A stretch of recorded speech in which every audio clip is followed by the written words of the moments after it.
Gennady doing anything different in this camp as far as preparation-wise? Or do you see anything different yourself? Like, because he has said that this is his biggest challenge. So, I mean, do you see that? Understand that every fighter that you interview before a fight, doesn't matter what fight it is going to say this is the biggest challenge. Because if you don't win this fight, you're not talking about the next fight. So the Jacobs fight was his biggest challenge. The fight before that was his biggest challenge. That's the biggest challenge because it's a fight that's next. No, I'm not doing anything different. I think that I train guys to be the best they can be, and the other guy's gonna have to adapt to us. Canelo, to me, is just another fighter that's in the ring with him, and if Golovkin is the best that he can be, I think he beats him easy. We hope that nothing happens, obviously, on that night that makes it different, but nothing's happened in 37 or 38 fights, whatever he's got. So I think that we're gonna have a good night. How important was the purse, the amount of money that Golovkin is making for this fight?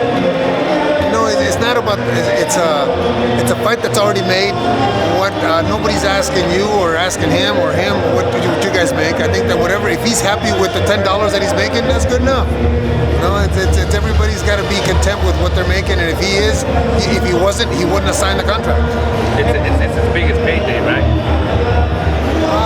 I would believe so. I mean, we haven't seen the pay-per-view numbers yet, so I don't know.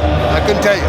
Hey, well, can you talk about, Tom Loeffler said that Triple G really was resistant to go to like Canelo Chavez Jr. because he had been told before that Canelo was going to like make the announcement for the fight and then didn't, and kind of took some convincing to finally go to Vegas and actually be ringside and all that stuff. Can you talk about kind of that and Gennady's mindset kind of leading up? I think it was all the circus atmosphere before the final announcement, like when he fought Cotto, and he talked about, you know, we Mexicans don't mess around and let's do it right now, and then goes in the back and then says something different, and then after the Khan fight, same thing, he called us into the ring. I think that Gennady was frustrated. Gennady was frustrated with somebody talking and not signing. Golovkin is the kind of guy that if he says something, he wants to do it, let's do it. Let's not talk about it, let's do it. So that was very frustrating for him.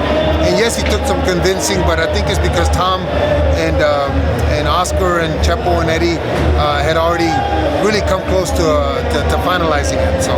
Hey, but talk about that. I think you're doing like a trainer. It's not like a face-off, but like a trainer. We did that. Talk about that? Well, that was interesting. That was interesting because it was Eddie. It wasn't Chepo, just Eddie and myself. And normally it's the fighters that do the face-off, but it was interesting. They just asked a bunch of questions and we answered them the best we could. I mean, we're not going to get in the ring.